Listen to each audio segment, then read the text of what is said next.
Like, that's so cringe. Why did I ever do that? I knew that one day I wanted to be a stay-at-home mom, but the decisions I was making were not reflective of actually achieving that. There really is like a sense of excitement about people not knowing. You Like, sneaky girl. I know.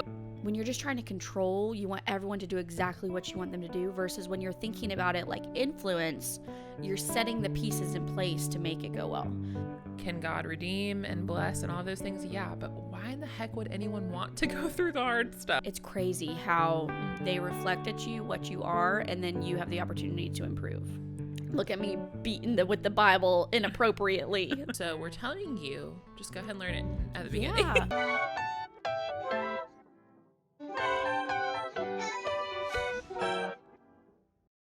Hi everyone, I'm Marianne. And I'm Olivia. And this is the Related to Motherhood podcast, our very first episode. We're really excited. Yay! It's been a little while in the making, us pulling everything together. Ooh, I didn't know how many technical difficulties you could have with the podcast. But hey, we're here. Yeah. Episode 1. Our mission for this podcast, if you haven't seen on Instagram, is to keep stay at home and work from home moms company, because we're stay at home moms. We're work from home moms. And I personally am always looking for a good podcast to kind of connect and feel a sense of community when I'm going through my day at home with my kids. So you start off first and tell us a little bit about your life, your husband, your kids, all that good stuff. I am a 31-year-old mom, married to my college sweetheart. We've been together a really long time, and we have 2 beautiful kids, a 3-year-old girl and a 1-year-old boy. And my husband works from home. That's been a recent development in the last year and a half. So we're together all the time, and it's been a huge blessing. Yeah. I am her husband's little sister. So yes. That's the Related to Motherhood. That's where that plays. Yeah, sisters-in-law. Yeah. So we're sister-in-law. And I'm 28 years old. I have 2 kids, a 6-year-old, almost 7-year-old little girl, and a 4-year-old little boy.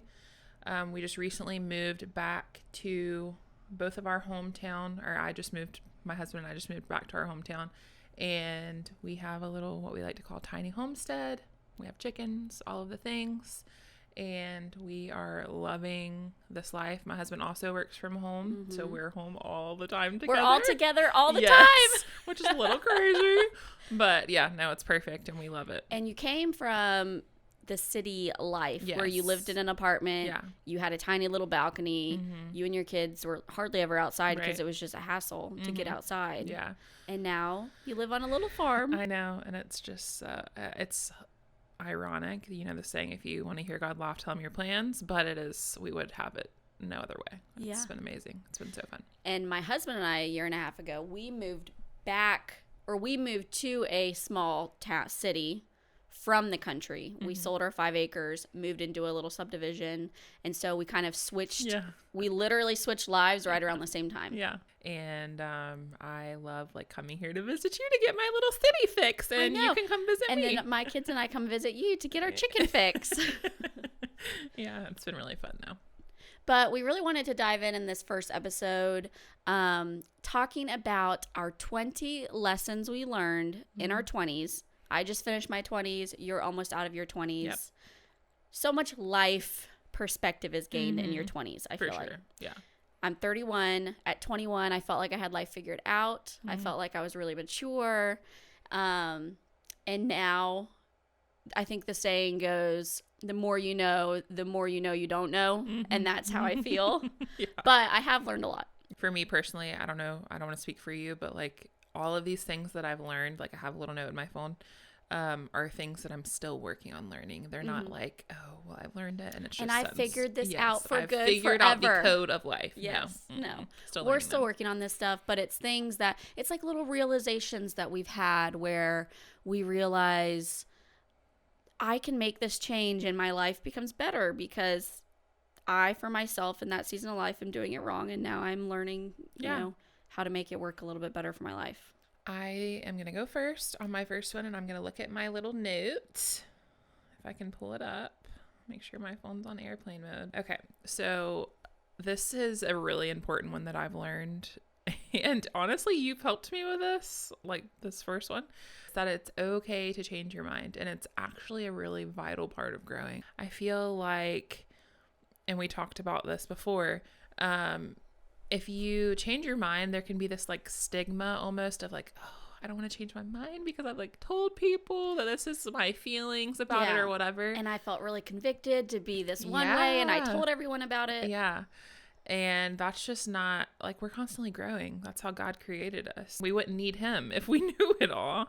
So, yeah, it's okay to change your mind, and you're going to change your mind 1,000,001 times, and that's just part of the journey of growing. I immediately have flashbacks to all the cringy things I've done and said and posted online. I know. And how I've changed my mind about it now. Yeah. And I think the hard part about the judgment from other people when it comes to changing your mind, because the right thing to do is to grow and change your mind as you get more information. Right. But there's people out there who you've interacted with who still think you think a certain way. Mm-hmm.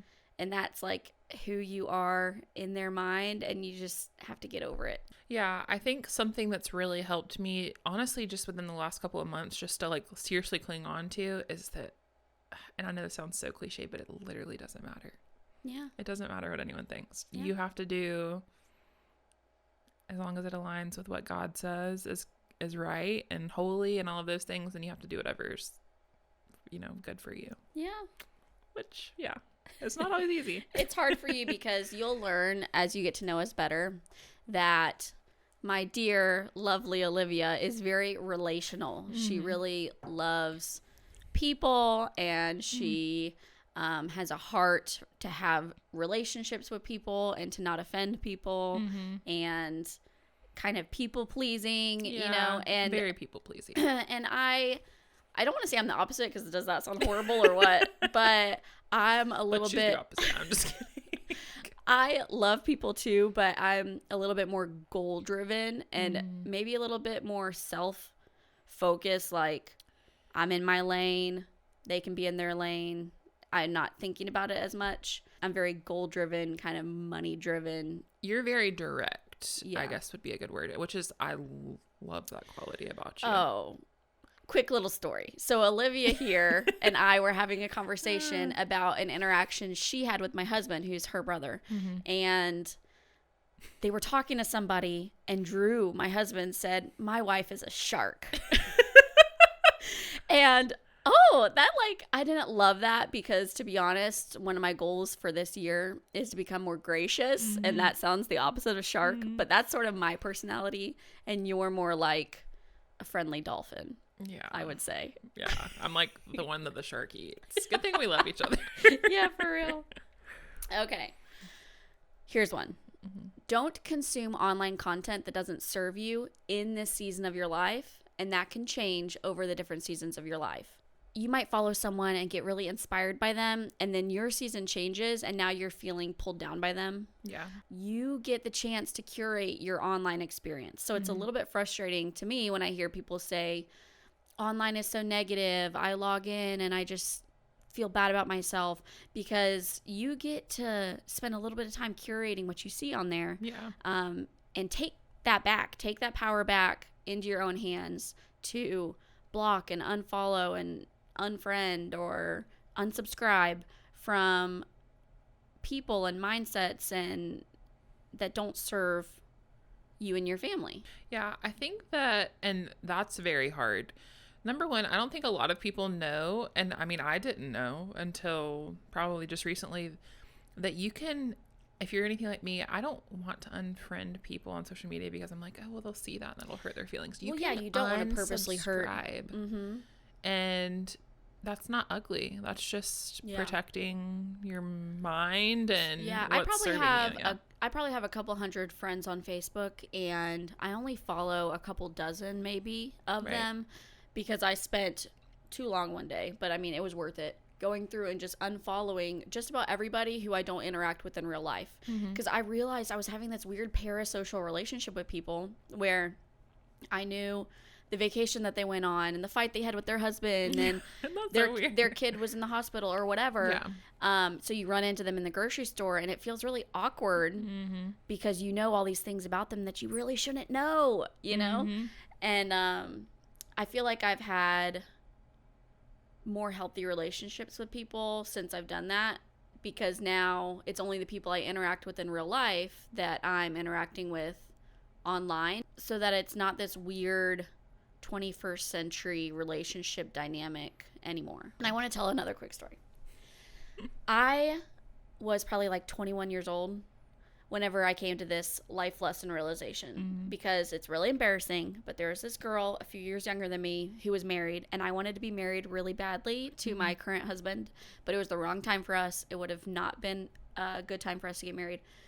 I would go to her Facebook page like once a week at least, just to stalk, just to see what her most recent updates were. And it was her and her husband going on a cute date, her and her husband being so cute, posting all these wonderful things. And I felt so envious and bitter and sad about it. And it sounds just ridiculous, but I was 21, okay? One day I log in and do my little weekly stalk of this girl who shall not be named, and she and her husband are divorced. Yeah. I found out later they're divorced for kind of a bad reason. I guess every reason. Every reason. And I decided then and there, like, I'm not going to compare myself to online anymore. Not because I think everyone's being fake. I don't feel like I post things that are fake or not real. But it really is just highlights of people's life. Yeah, the good parts. And this might be my shark mentality, but I know everyone's dealing with something. Just having that realization that nobody's life is perfect. Yeah, I think that that's a super important thing that we can all learn. I'm still learning that. Seriously. Well, you're only 28. I know, only 28. I still have some time to figure it out.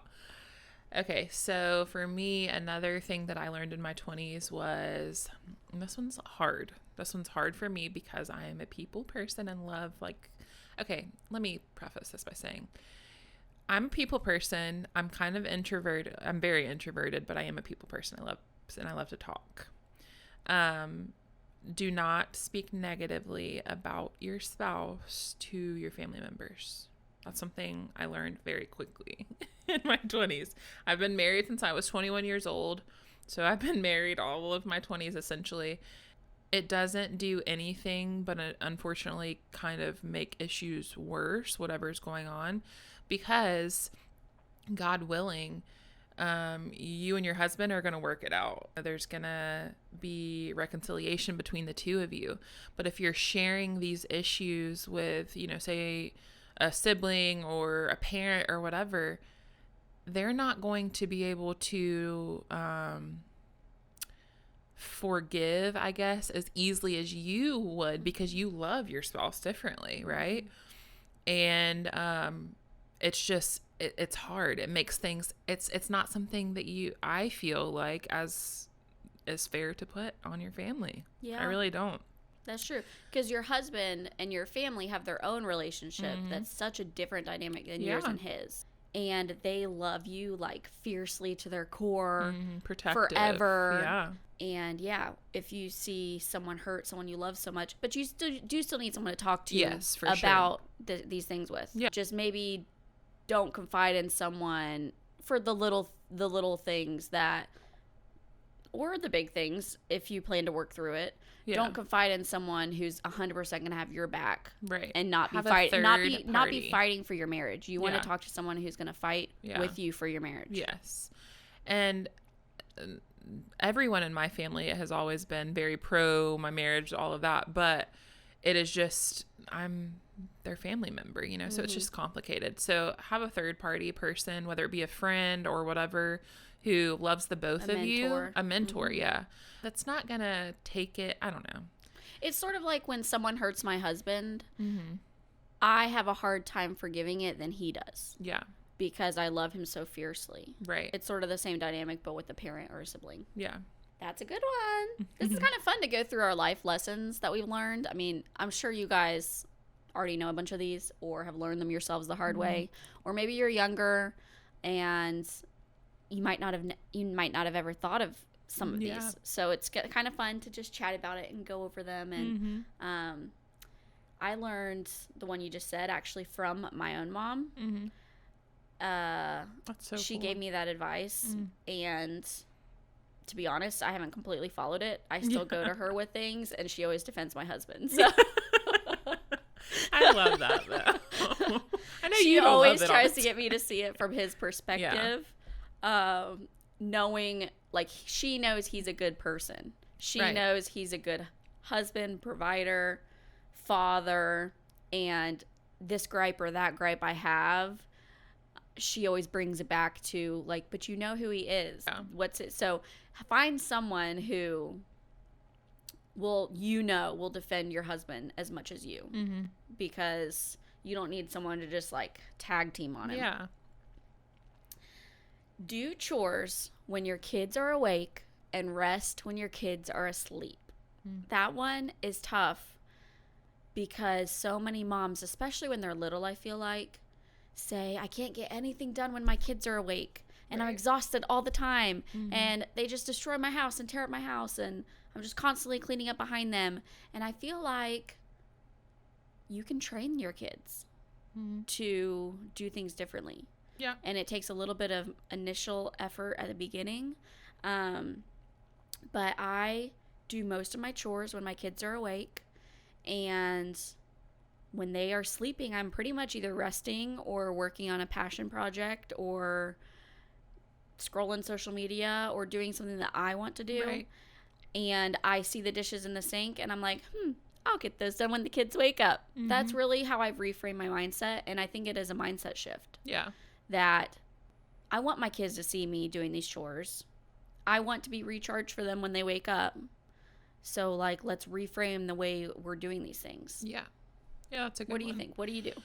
So, just to play off of You what do all your chores when your kids are asleep? No, I definitely don't because, I definitely don't. Because have to go to bed by 8 o'clock or I'm a monster. Yeah, so. you go to bed with your kids, kind of. Yes, for sure. So this is not on my list, but I'm just playing this off of what you just said. Something really cool that I have just learned recently and really started implementing in our life, and it has made our life go so much smoother, is if it takes less than 10 minutes or 15 minutes, just do it. Yeah. We are not backed up on laundry anymore. We're not all of these things. It's just made our life go smoother. There's not if it takes less than 10 or 15 minutes, just go ahead and knock it out. Yeah. Because that's how You pile either up happens. you live in the pile up, you live in the mess, and your frustration goes up and up and up and up. Yeah. Until you just like, all right, and then you spend so much time cleaning versus just like keeping up with it. Yeah. And keeping up with it really does involve doing it when the kids are awake, when the kids are there. Yeah. Learn to do things when the kids are around. And you feel like you're on top of the world of life, I feel like. Yeah. Versus falling behind. You get the kids down, which might have been frustrating, and then you're sitting in this mess. Right. And you've got to spend the time cleaning the mess. Then the kids get up and you got no rest that day. And that's not, in my opinion, a sustainable way to enjoy motherhood. Yeah, for sure. I agree. I don't remember my next one. Okay. This is a good one. Okay, so I learned just recently, sometimes I am the problem. It's not everyone around me all of the time. The whole victim, and I have been so guilty of it, but the victim mentality of like, poor woe is me, that everybody is, mean or whatever. I am the problem a lot of the time. I, in somebody's life, unfortunately, could be considered toxic. You know what I'm saying? Not even intentionally. Obviously, it's something you would pray about and ask that if it's something you're doing that needs to be changed, it's like that's not a holy thing or whatever. But sometimes I'm the problem. I think that's a life lesson I still need to learn. But to be honest, I feel like coming from that mindset might make a lot of situations easier. Yeah. Because your first reflection is inward. Yeah. Your first, okay, we're dealing with this problem. You look inward first and figure out what you can change because you can't control anyone else. Honestly, I will tell you the one place that I've noticed it drastically changed my life is in my marriage, because I used to spend so much time, and I have to say, just start this conversation off with saying my husband has not been a Christian for very long. So it's not been a Christian fighting against a Christian. It's been an unsaved person fighting against a Christian. So there were times there whenever it was just like, oh, You know what I'm saying? Like, this is not God territory. But ever since he's been a Christian, I can look at just about every interaction where there's been like an argument or whatever and pinpoint where I was also wrong. Instead of being like, oh, he is just, whether it be the way that I said something or whatever, every single time. And so I'm really big about I'm sorry. Really big about it. And it's hard. It's a hard lesson to learn. But it's been really, really, really cool for our marriage. My husband would appreciate me working on that a little bit more. I do feel like in the last year, I've been able to fight against the problem with him instead of fighting him. But I definitely need to reflect on myself first. Where am I wrong in this situation, instead of like, all right, they need to fix this and he needs to fix that and this situation needs to change. I need to focus on myself. And also realizing, and I think you've said this to me before, sometimes it's as simple as like, the baby was up all night last night and we're tired, and like just calling it what it is. Or That's I'm true. hungry. Like you're fighting about the trash. You're fighting before. about the trash not getting taken out, and you're like, and you realize, if you can just realize, like, if I wasn't tired, I wouldn't care. Yeah, or I'm hungry. I need to go eat something, which is my brother. That's my husband. I didn't know you were gonna say that. She said that's my brother. I said that's my husband at the same time because he gets hangry. Yeah, he does. But we all realize and we know how to fix the problem. Yeah, that's good. Just throw him a Snickers. For real. Oh. All right, so my next one, it's kind of random. It's not deep. You're the one with all the deep lessons you learned. I've learned very practical financial lessons, I feel like, and I've learned this one the hard way for sure. And that is, don't get a huge car payment. Avoid car payments as much as you can. Sometimes, unfortunately, they are unavoidable. But I feel like a good way to determine an appropriately sized car payment for your situation and your circumstance, your income, is to think about the opportunity cost of that car payment and what you're giving up to have that car. Yeah. And I think it helps you kind of realize, I really just need this from point A to point B. I really just need this to be safe for my family. And I don't need even $100 more than you need, or a $200. Like, get the $300 car payment instead of the $500 car payment when you think about the opportunity cost. Yeah. And what I mean by that is, how much time are you having to give away to make that money? Like, if you make $800 a week and you go get an $800 a month car payment, one whole week of your time that month is going towards the car payment. And so thinking about it that way, you might be able to figure out like a $400 a month car payment, even though that other one was so tempting because it was nicer and bigger and newer and all of that. Think about the time that you're giving away in exchange for that car, and the car becomes so much less valuable in your eyes because time is what's valuable. And so the least amount of time you can give away for that big car payment, or for even your, rent or mortgage or whatever, the better, because it feels like, oh, it's only $600 a month for 4 years, and the first 6 months it's not a problem, but then your priorities change in a year, or your circumstance changes in 2 years, or you have kids and all of a sudden like you wish you had that money back. And so just really think about what you're giving up in order to get that nice new thing. Yeah. Because time is where it's at. Yeah. Yeah, it could be anything. An apartment, whatever. That's good. I hadn't thought about that. That it literally could be anything. Yeah, it could be anything. And just think about whatever you're buying, the time you're giving up to buy it, and is that losing that time worth it? Yeah. Especially in relation to your family and raising your kids, right, and time with your husband and time to be outside, things like that. The least you have to work to afford just the basic bills that you have, the better. Yeah. Okay. So something. And I've learned that the hard way. The very, very crying into the night hard way. Yeah, I'm still learning that. Okay, so something that I've learned just recently, because I've not always felt like this. Privacy is essential. In what way? Specifically, whenever I thought about this one, it would be social media, so it could have been tied into that one. But in every way, like everyone does not need to know every little detail about your life. They don't need to know where you're going, what you're doing, how much money you make. They just don't know. They don't need to know. Especially like in your marriage, which we kind of talked about already. Or your kids' lives. I'm definitely thinking like oversharing on social media. Yeah, for sure. Sort of like what I was saying, where it's almost awkward on the receiving end to know that much about someone else. Yeah. I recently, and you kind of helped me with this, just stopped posting my kids because you just don't know. Not posting my kids at all, but posting my kid's face or posting. Like, I literally can look back and be like, oh, well, they're potty training. Like, that's so cringe. Why did I ever do that? You know what I'm saying? Well, who are you sharing it for is what you think about. Exactly. Yeah. Who are you sharing it for? Because if I wanted people to know that, which is my family mostly, I could send a text. Yeah, and you do. Yeah, and I can send a text and just be like, hey, this is going on or whatever. It's just something to think about because it's like, are you sharing it for accolades? Are you sharing it to make other people envious? Are you sharing it,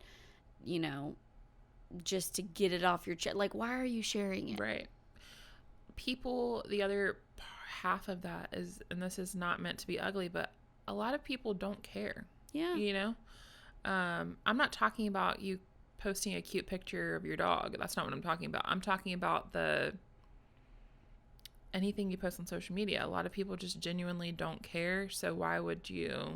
And I feel like, I'm just thinking about this, you're kind of flirting with that weird dopamine hit you get from external validation. You post something like a vacation that you went on or something, and you either get like 400 likes and you're like, oh, I'm the best, or you get like 5 likes, and getting all of those like external validation or not can't be good for our brains.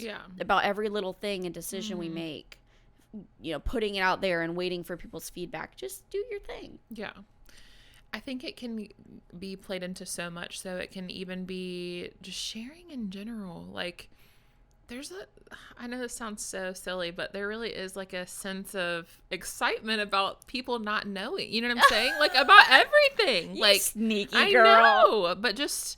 Well, this is a relatively new realization for you, I feel like. For sure. You have been my social media queen for years. I still did post a little selfie on my social media this morning. Don't judge me, but it's okay. No, I mean, I'm all about it, social media, but I remember back when it would be like on Facebook, Mary Ann headed to Outback. Yeah. Which Mary Ann is hungry. Yeah. Here's my meal or whatever.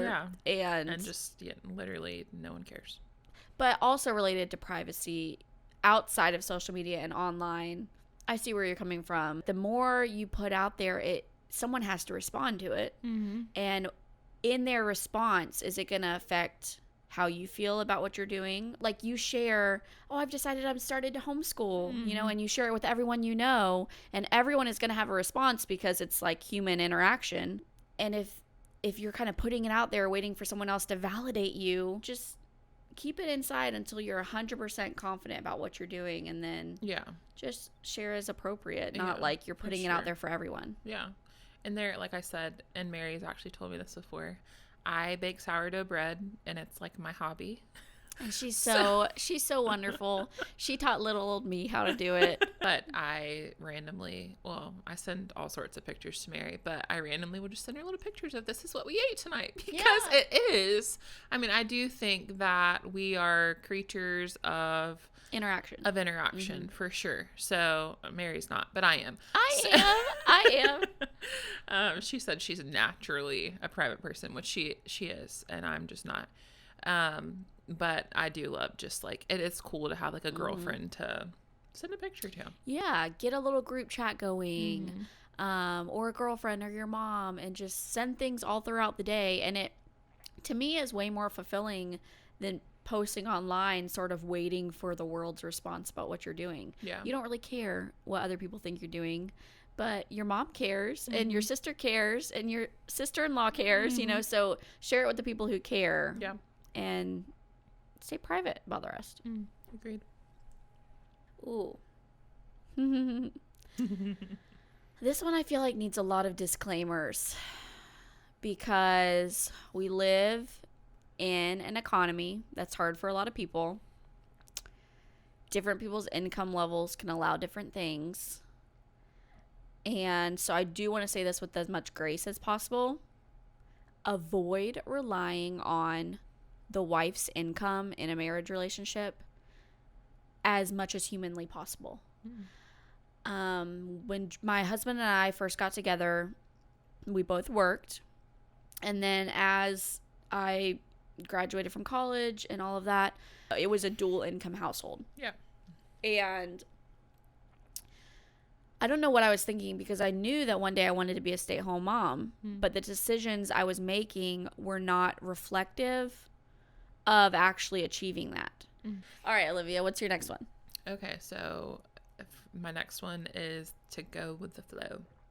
When your plans don't work out, when your kid is not doing what you want them to do, when it's just not, life is not going the way that you want it to perfectly go in your head, just go with the flow. So question, how good are you at doing that? I'm not very good at it, but I'm learning it. So you know the lesson, but you haven't. Yes. How well do you implement it? Because I feel like mine is day by day. I feel like most days I am go with the flow. But yeah, I don't know. I don't know how I would rate myself on the scale of 1 to 10 You're of flow. definitely better than I am. Oh, Seriously, no, you really are. But I mean, I think it's just, life's not, doesn't have to be that serious all the time. if I had to rate you on a scale of 1 to 10 on flow, you'd be pretty high. I feel like you flow. Yeah, I'm just not a very, no. I think I'm flowy. Yeah, I'm flowy. And you're actually, I think you're a lot better at it than you think you are. Okay, apparently all of mine are financial. Let's see. Because my next one is also financial. Give away money when you only have a little bit of money. The Lord wants us to be generous, and He's been generous with us. Everything we have belongs to Him. We are just stewarding the things that He's entrusted to us. And if you're just starting out your career and you're, let's say, making $400 a week, 10%, I mean, if you wanted, I don't live and die by the 10% tithe. We could talk about that in another episode. But if you do the kind of what most people consider a minimum of 10%, if you're not giving $40 a week off of your $400, if you grow in your career, you're making $4,000 a week, you think you're going to give away $400 a week? Yeah. You're going to give away as much as you're making now? I don't think you will, because if you don't give away $40 when you have $400, you more than likely won't give away $400 when you make $4,000. And so just start growing that muscle of generosity.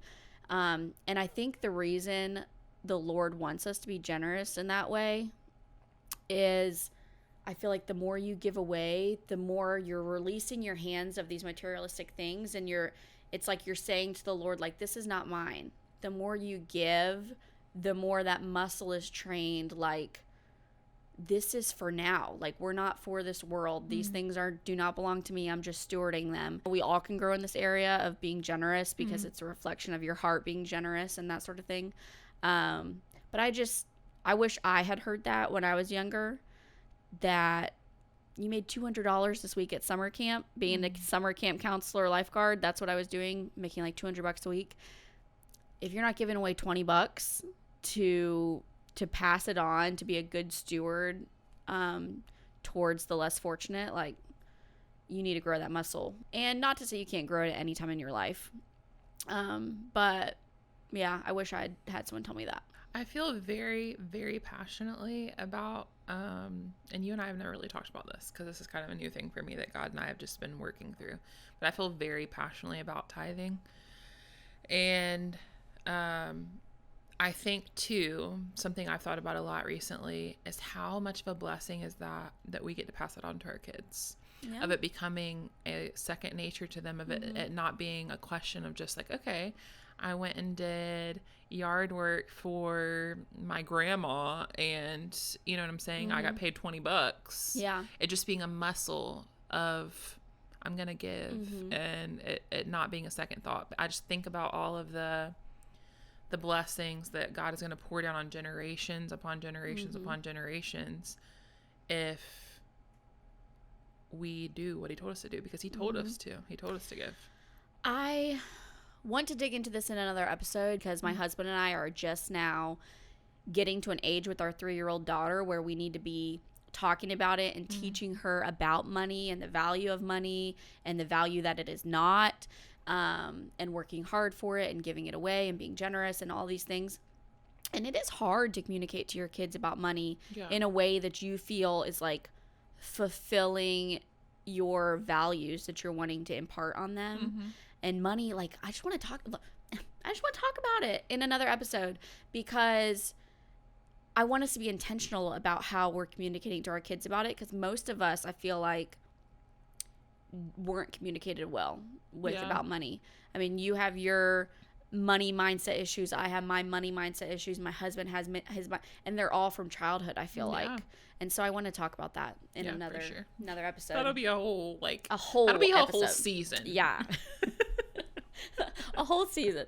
But honestly, I need to learn how to communicate to my daughter about it, because we'll see people working hard, like doing lawn care in our neighborhood, and I'll say, oh, they're working so hard, and she started repeating back to me, oh, Mama, they're working so hard, they're working hard for their money, for their family. And so I started to think, okay, but I also want to teach generosity, so I'm trying to speak to her about generosity. And now she says, look, they're working so hard for their money to give it away, and I'm like, okay, that's not the concept exactly. And so it's just so interesting to have to think through what your actual values around money are, and like try to transfer those values to your child in an age appropriate way. I feel like having the right mindset around money and what its value is and what God says about it is just so vitally important for your kids' future success. For sure. Yeah. And I think you being generous opens up like a whole doorway of, I mean, I think that's the beginning of all of it. I think that's the first thing they need to see is you being generous before they learn anything else. That's true. The first. Learning that, like, we work hard because God told us to work hard, and we're generous because God told us to be generous. And that it's not ours to begin with. We're just giving it back to him. That's a whole episode, though. Yeah, it really is. All right. What's your next one, girl? Okay. So my next one is that friendships come and go, and that is just part of life. All of mine are about money, and all of yours are about relationships. I feel like. Yeah, for sure. The life lessons from our 20s. So friendships are a part of life and growing and all of that. And if a friendship is not... See, I have a hard time a little bit, especially lately, because Jesus and I have battled and gone round and round about relationships and friendships and the things that I let around my family and all of those things. And I truly believe that it's just a seasonal thing that you can, I'm not talking about being ugly, but you, if a friendship is not Christ-centered, and it is not making you want to be a better Christian, a better wife, a better mom, to your family, a better sibling, a better whatever, then it's not worth it. It's not worth it. And God has given me a lot of peace about that lately. So, and it's hard. It's very hard, especially for me, because I am very deep and emotional and all of those things. But it's just not... When you have kids, I'm telling you, you become so sensitive toward outside influence and the things that people say or whatever, and not in a judgmental way, not in a like, oh, you're an awful person, oh, you're going to hell, oh, any of that, but just in a, you are in your lane. And Drew actually talks about this a lot, which is so funny. People are, everybody has their own lane in life. And if their lane and my lane, or, my family's lane, because I'm not a one-person package, unfortunately. I have a whole family. Then it's fine. They go on their lane. I'm on my lane. But our lanes aren't colliding, and that's fine. Mm-hmm. They're, For now. Right. Yeah. Seasonally. Because God can literally do anything. And that doesn't make me some holier than thou or perfect person. It doesn't make me hate them. It doesn't make me whatever. It's just how God intended for it to be for Friendships are made for different seasons. There's different levels of relationship, right? There's people who are like blood related to you, people who are related by marriage, people who are in your working sphere, people who are your friends from childhood, from, you know, the park, mom friends. There's all these different levels of relationships, and so many relationships are there to teach you lessons, and then the relationship parts ways and it might come back together. And just realizing a relationship taking a break for now is not reflective of either one of you necessarily. Right. It's just not the season for your friendship, and that's been hard for you being so relational. Yeah, for sure. I think just reminding yourself, and obviously talking to God a lot about it, that you never become prideful and never say, well, I'm whatever, because we're all walking this journey. We're all walking each other home, literally. But just reminding yourself that it's part of life. Yeah. Relationships are part of life. It's a hard part of life. It might be the hardest part of life. But yeah, it's all good. And just, you have to do, no matter how hard it is, what's holy. You have to. Yeah. Because this isn't our home. What's honoring to the Lord. Yeah. All right. I have a relational one. You ready? It's a little negative when it comes. Okay. I have a relational one, but it's going to make me seem like nobody is thinking about you as much as you're thinking about you. And you can either take that to have a pity party, or you can take that to be really empowering. Like, I can make decisions for myself that are best for myself and my family. And even if someone else judges me for it, they're going to think about it for 2 seconds and then move on with their own life. Yeah. And so knowing that people aren't thinking about me and my decisions and where I live and what I drive and what job I have, nobody is thinking about it for more than 2 seconds. And that's empowering. I can make the decisions that I want to make. I can start this podcast and we might have people listen to it who hate it, and then they're not going to think about it again. You know what I mean? Like, we're in this, we're doing this, we're going to think about it a lot. And it's really easy to think that everyone else is going to be thinking about it a lot, but they're not, you know. We're all in our own lanes doing our own thing. And just not being so self-focused, like everyone's looking at me and thinking about me and wondering what my next decision is. It's really empowering to realize nobody cares and as much about you as much as you do. Yeah, you know? For sure. So use that to empower you instead of disempower you. Yeah, I think that a lot of the time that's the devil making us think that everyone cares, and he plays with my mind a lot like that. It's just not that serious. Yeah. Okay, so my next one is, it's a heavy one. Well, it's not heavy. It's actually very light, but it could be heavy. And it is that submitting to my husband brings peace in my life and peace in our home. What do you mean by submitting? So the way biblically that I see my husband is he is the head of our home. I respect him, I guess would be the best way to put it. He is the disciplinarian. Obviously we both discipline, but you know, I allow him to be the head of our home, and which is not always easy. It's not always been the way things have been. I feel like our society, particularly the way I was raised and what I've seen, it's very matriarchal, where the woman makes the decisions, and carries most of the burden of family things. And you're saying the opposite. Yeah. It's not, it's definitely not the new societal norm at all, but I know that it's the way that God intended for it to be. And, it has brought my husband and I a lot closer.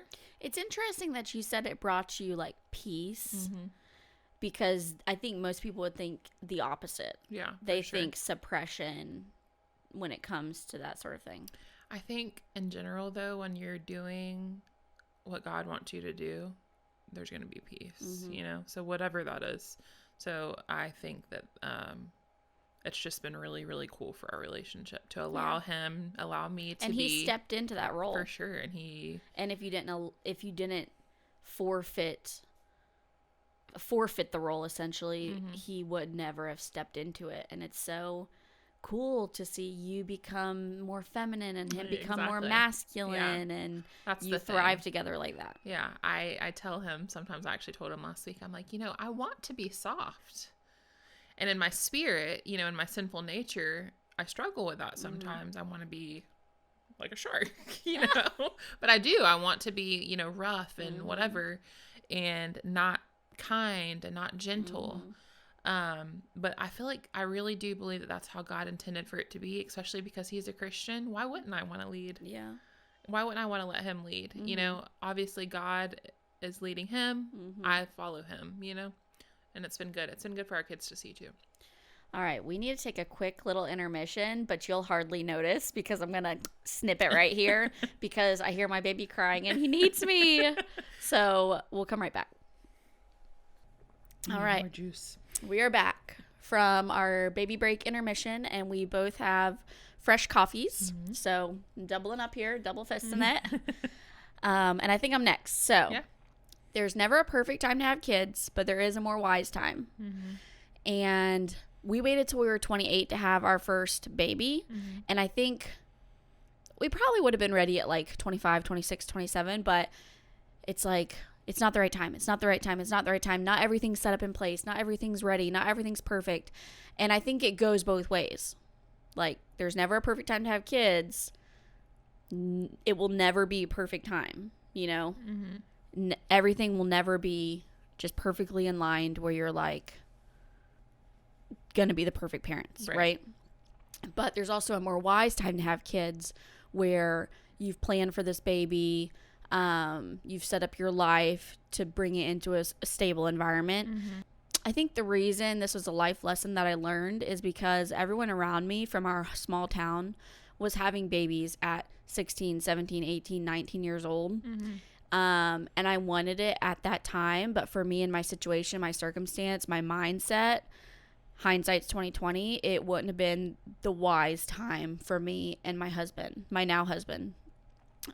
Because we had a lot of growing to do and a lot of working through our own issues in our relationship together in order to bring our, you know, firstborn, beautiful, wonderful daughter into our life. So it's just something that I'd want particularly like the small town gals to think about if there's anyone younger listening, that there's never the perfect time to have kids, but there is a more wise time. So my husband and I were a little bit different than Mary and Drew, a lot of it.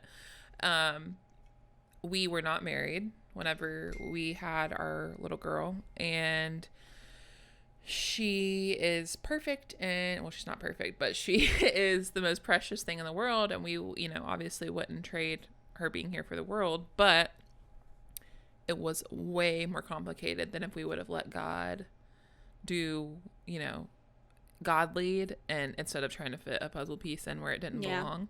So obviously I feel like my biggest thing is, and I literally can hear like my grandparents sitting beside me right now saying this and me rolling my eyes, but obviously waiting until your marriage is very important. Take it from me, it makes things a lot more complicated than they have to be. Can God redeem and bless and all those things? Yeah, but why in the heck would anyone want to go through the hard stuff? I'm telling you, why would you want to go through the struggle? Yeah. So take it from me, it's just not. So if you're a Christian woman who loves the Lord, wants to honor God, there is a reason why he set it up in a certain order, and it's for our betterment. It's not to deprive us. So it goes both ways. There's, you know, don't wait forever thinking you're going to have all your finances and all the perfect house and the perfect job and everything set up perfectly. So don't take it out of God's hands and be like, we're waiting. But also don't jump the gun. Just lean on God for his perfect timing when it comes to starting and building your family. And he will too. This just came to me. He will fulfill that void that you're feeling right now. The void that you're feeling of longing for your a family or a child or whatever. Say you're 21 years old, you're not married, you're dating this guy, he's great, and you have this just deep longing, because I was her. I wasn't 21, but I was 18 years old, and They call it baby fever for a reason. Yeah. I wanted my husband to want to marry me so bad. Yeah. I wanted him to. And he just wasn't there. But and it's almost like you took it in your own hands. It's like, fine, I'll get pregnant. For sure. Yeah, that's what a lot of women think. I was probably this close, because it's like, then you force his hand or whatever. And why would you want to do that? I think that just waiting on God's timing is really, really, really important and special. Just wise. Yeah, it's just wise. But yeah, it's just not. It just causes a lot of stress, and it's just not worth it. Yeah. Okay, well, I guess it's my turn. Let me figure out my next one. Okay, so this is a really cool one. And it's about finding beauty in the little mundane task of motherhood and of being a wife and being a stay-at-home mom and all of the things. There are so many blessings all around us every single day. Going grocery shopping, washing the laundry, doing the dishes, playing with our kids, reading them a book for the millionth time.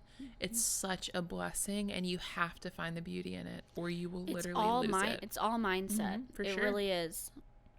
I think that if you can find the beauty in the small little mundane task of everyday motherhood, then you will have so much more joy than if you didn't.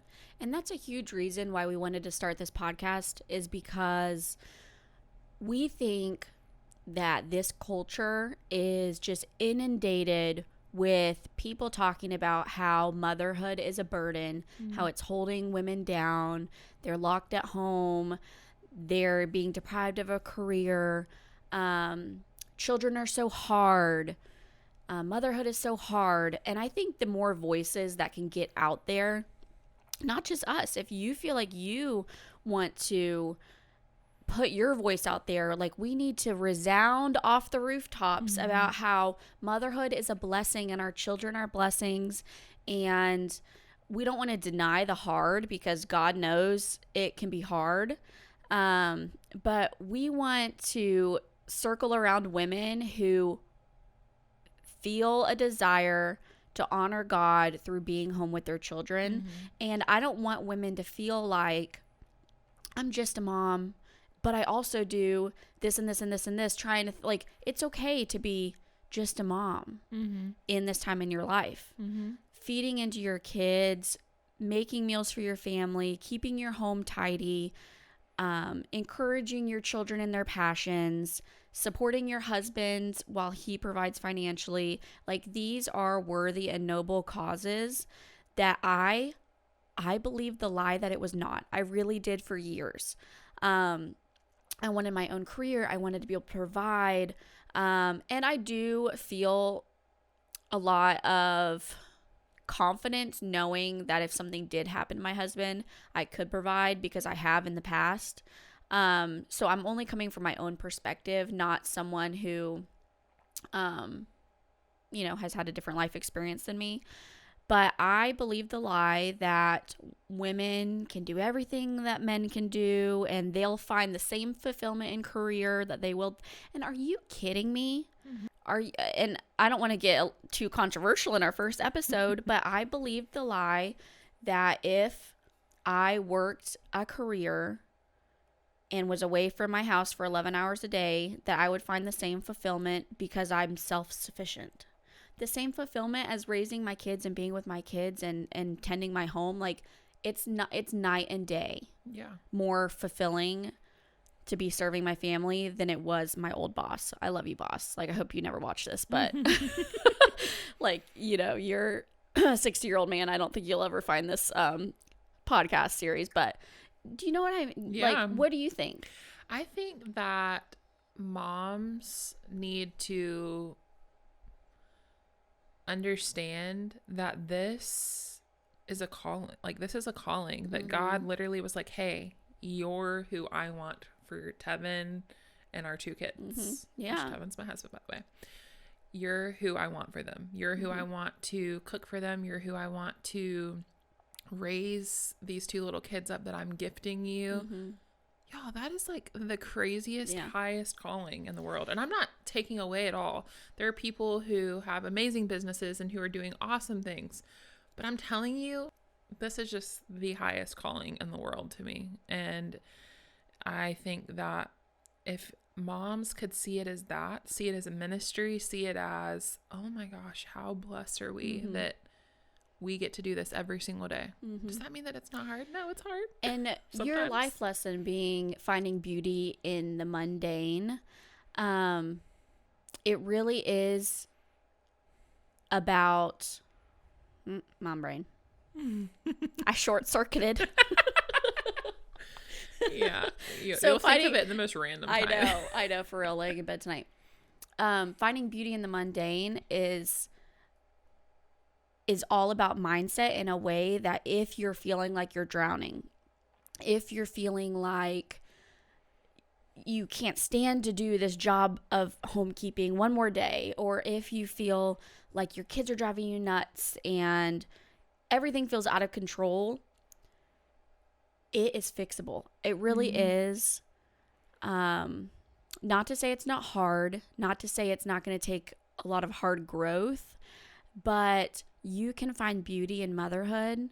And I think by surrounding yourself with women and podcasts and friendships that validate you being a mom is all the better. Yeah. Because you don't want all these external factors saying like, yeah, but you're just a mom. Like, you don't have a small business side hustle. Like, you're not bringing in income for your family. Like, all of these things. Like, shut those voices out and focus on the voices that are encouraging you to pursue excellence in motherhood and homekeeping. Yeah, for sure. I think that's super important. It's your turn. Our kids reflect our best and worst qualities back at us, and it's our responsibility to be better for them. Yeah, seriously. I know. Big eek.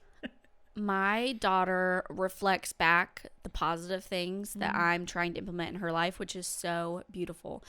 Like when we're on our daily walks, whenever it's not really, really hot outside, I'll pray out loud, you know, Lord, thank you for this beautiful day. Thank you for my kids being so healthy and happy. And then my daughter will, unprompted, just thank you, Lord, you know. And she even did it the other day with her little brother. Sometimes when I'm feeling really frustrated, I'll visibly take a deep breath in front of them, like, dear Lord, please give me patience. Please help me know how to handle this situation. And not that I need to say it out loud, but I want them to see my thought process and relying on the Lord through those situations. And she did it the other day. Her little brother was like knocking over her Magnetiles tower or something. And she goes, oh, dear God, help me. And it was just so wonderful to see those positive things reflected back.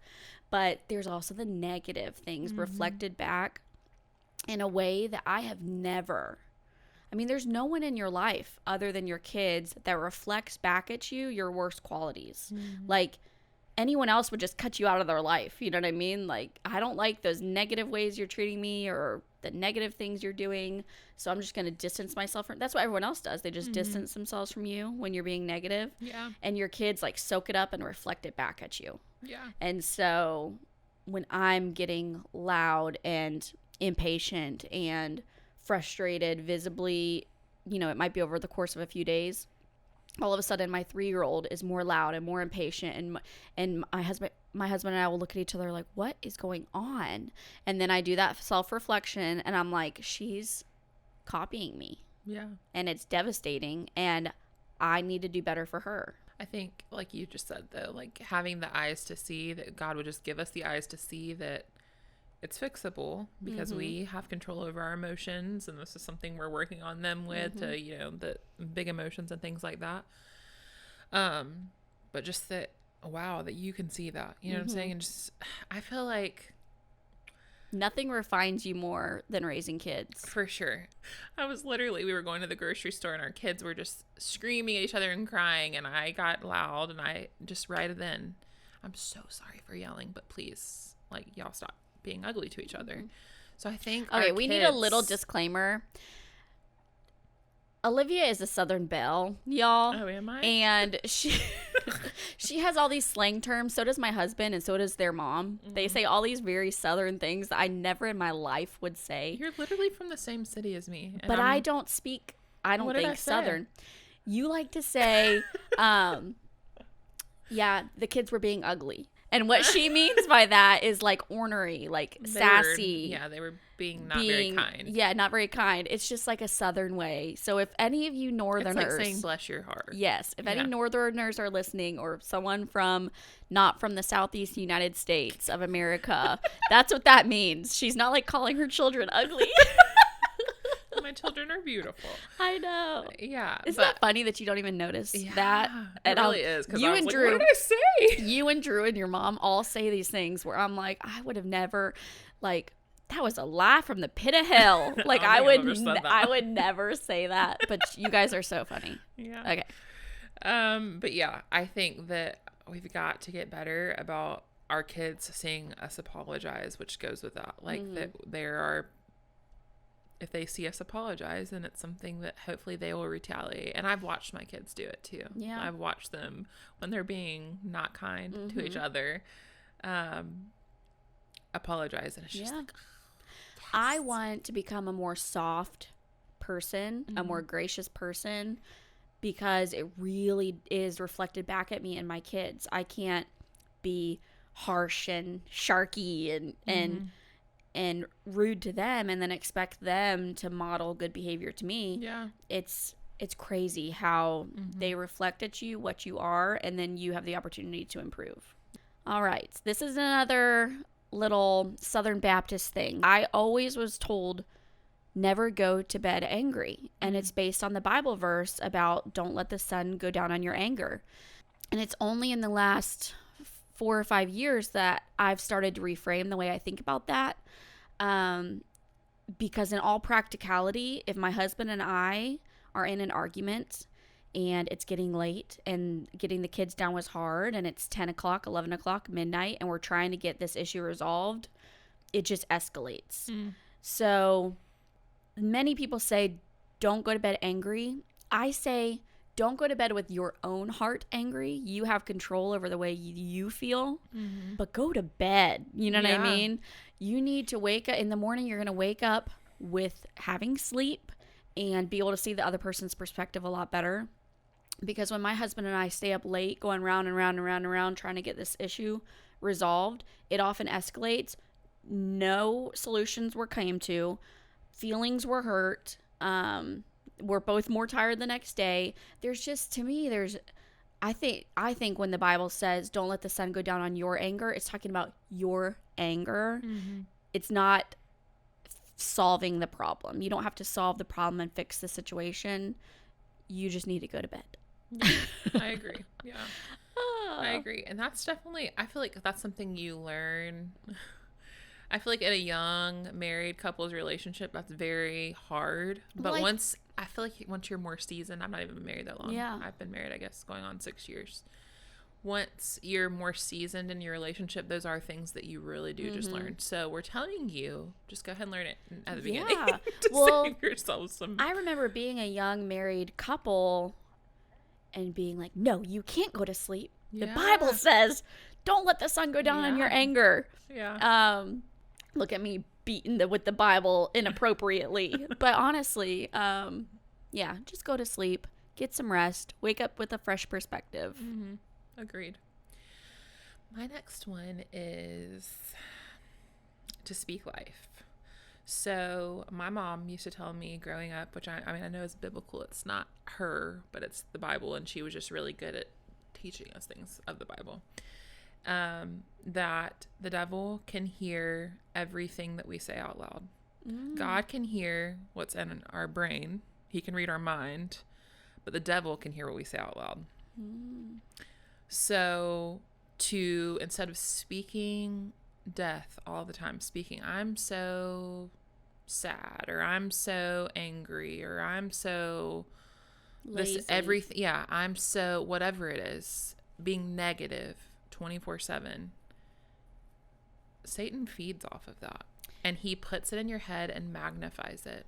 I don't know that I've ever thought of that, to be honest. It is so, I'm telling you, it is so real, and so try it and watch how it changes your life. I did try it around childbirth. So I gave birth to both of my children unmedicated.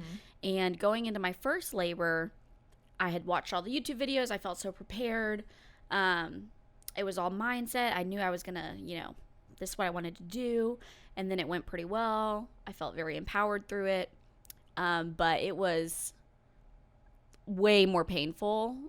I hate using the word pain. They say, like, what is it? Very sensational. I don't know. Whatever positive words are around birth. So going into my second birth, I knew I wanted to do it the same way, unmedicated. But I remembered the pain from the first time. The first time I went in just ignorant. The second time I knew what was coming. And I would not allow myself to speak anything that was not supportive of the birth that I wanted to have. I wouldn't consume any content negative. And it's because I was so focused on mindset work around giving birth to my second baby. And I hadn't thought about applying it to like all aspects of life. Yeah. So in my brain, I would think, oh, I just don't know if I can do this again. And I would never, out of my mouth would come like, I can do this. Like, I'm so excited. I'm preparing for this. My body can do this. My body was made for this. And it was because I knew this big thing was coming, and it was going to be like a marathon that I needed to accomplish.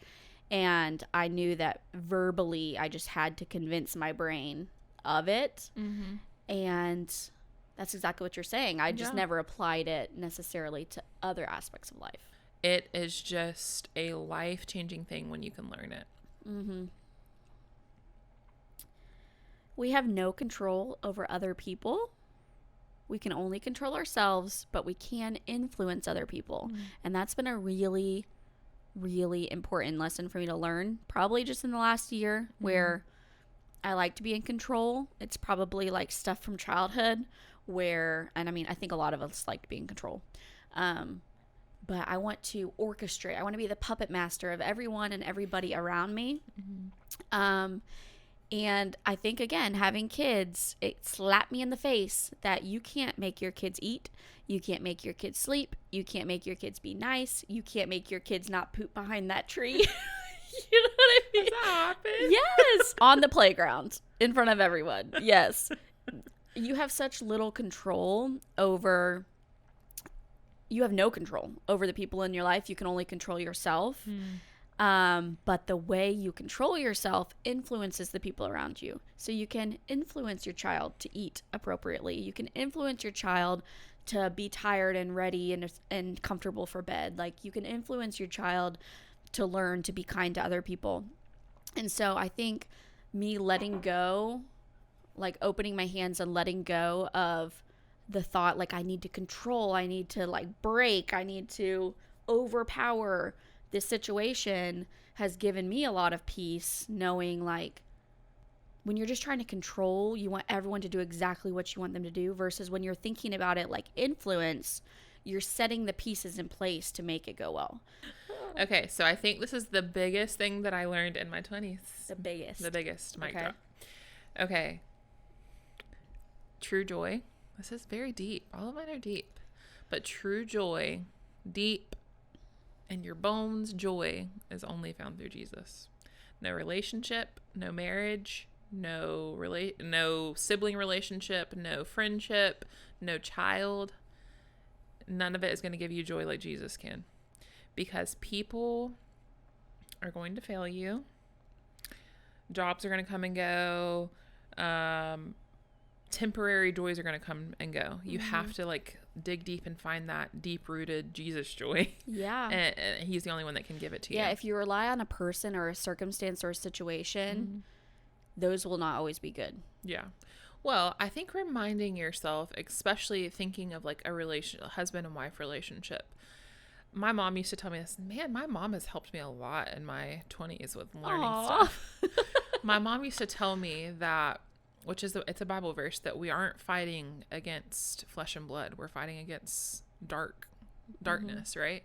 So my husband is just a person. Mm-hmm. He's not God. You know what I'm saying?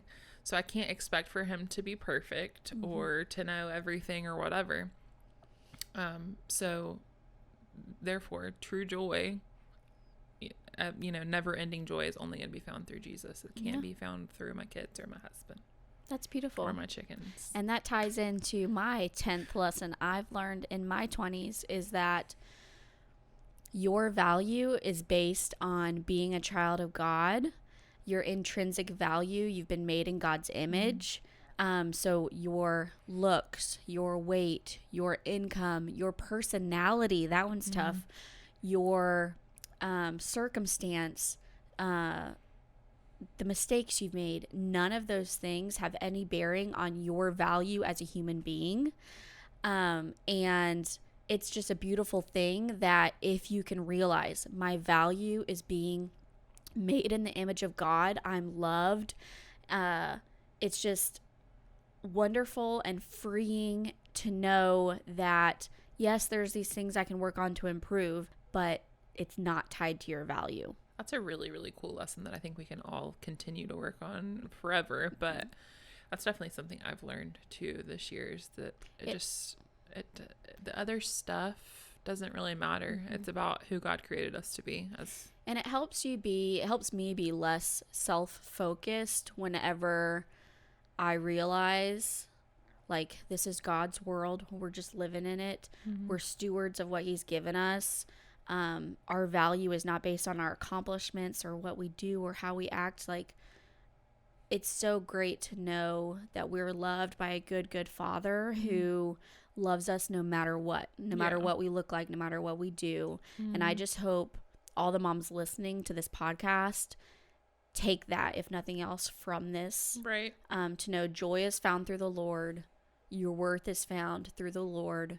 And it's just a beautiful place to be, mindset-wise, to think about things that way. And be encouraged by that. Be encouraged. Yeah. Let that get you through the long days. Because what is the saying? That the days are long, but the years are short? Yeah. Yes. He's going to carry us through it. Mm-hmm. Oh, little bonus life lesson that reminded me.